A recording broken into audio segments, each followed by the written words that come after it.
cool. If I go here, can you see me? Is this okay? I should probably move the mic stand though. What is your name, sir? Because you are feeding us such life back there. What is your name? I'm Mark. Mark? What do you do, Mark? I'm retired. You're retired? That's why you're laughing, smiling at the rest of us just working our ass off up here in 91-degree weather, right? Right. What did you do before you retired? Computer programmer. A computer programmer. So did you see the online porn coming before the rest of us did? Oh, yeah. Oh, yeah? What was the first online porn you ever saw? Come on, because you're an oldie. You're a baddie, but an oldie. But like, you had to see some old stuff, you know, on the interwebs when it first started. All right. I am going in here because I want to be a winner tonight and not get skin cancer, if that is okay.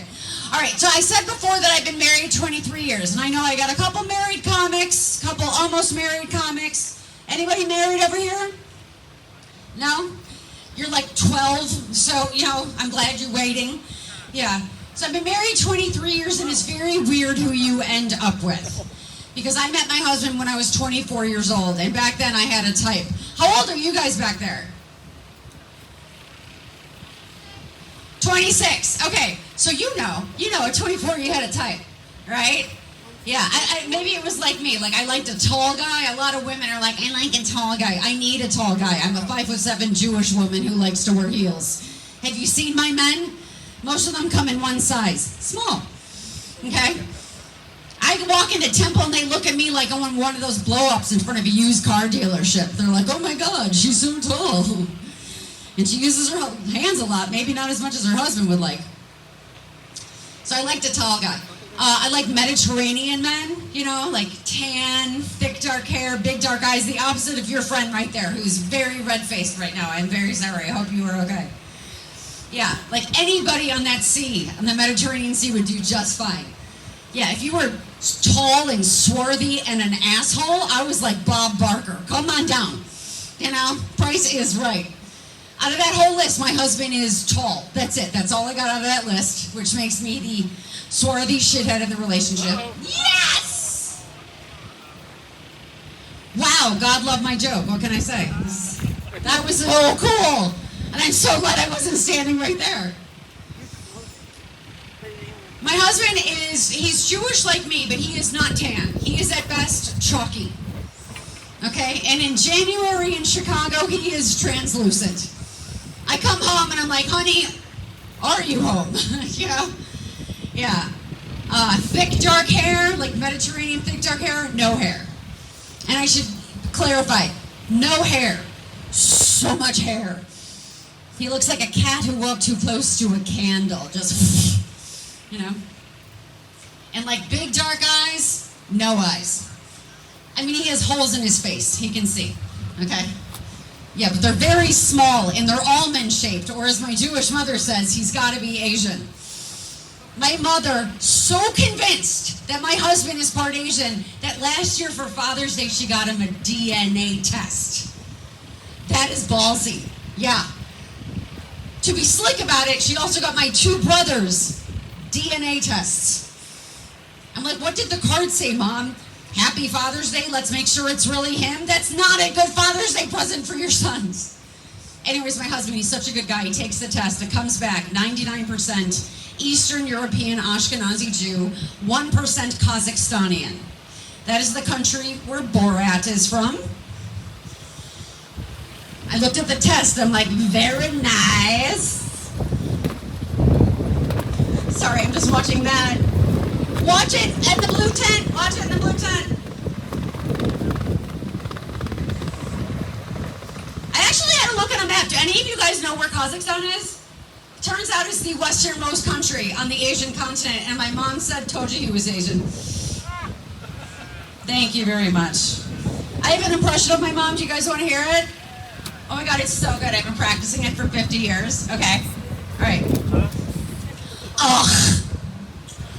Right? It's so good. Thank you. Thank you. Yeah, my mother-in-law is dead.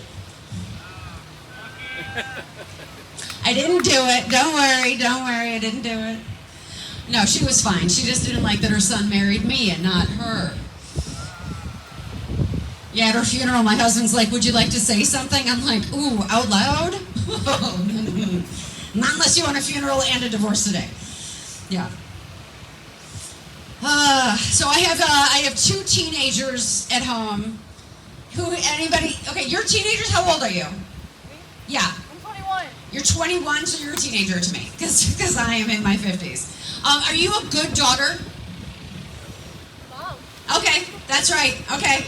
Listen, I feel your pain, sweetheart. I feel your pain, even at 21. You know, I feel it, for sure. My kids are getting older. You know, my son is 20, my daughter's 19, and all of my friends are like, are you worried about your kids? And I'm not, because they're nerds. That's fine. That's what you want. You want your kids to come home with A's and not herpes, okay? But I'm worried about, like the big things. Like, I'm worried that my son is going to come home one day and be like, I'm getting married because she said so. It worked on his dad. So, you know, what can I say? My husband and I have different love languages. Do you guys know what that is, a love language? It's how you prefer to give and receive love. The 21-year-old knows, right? You have TikTok channel all dedicated to it. Yeah, I'm late to the game. Yeah, it turns out my husband's love language is touch.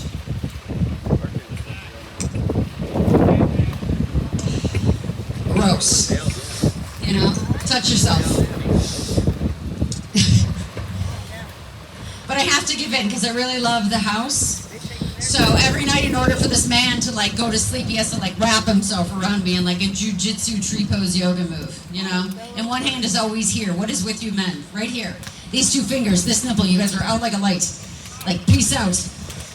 I feel like a commercial, like, men, are you having trouble sleeping? Have you tried areola?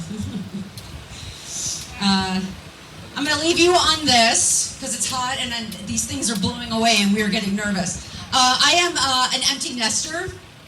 Yeah, I moved out, fuck them kids. Yeah, I am an empty nester. And you learn a lot about your marriage when you're an empty nester. And it's something to look forward to if you have not been an empty nester yet, because I am finally having sex again with sound. For 18 years, it has been sex charades in our house, okay? You look around and see if the kids are there, and you're like, or this one, I know some of these guys know what this one is. You know what this one is? Yeah, it's your birthday. Right. All right, give it up for your home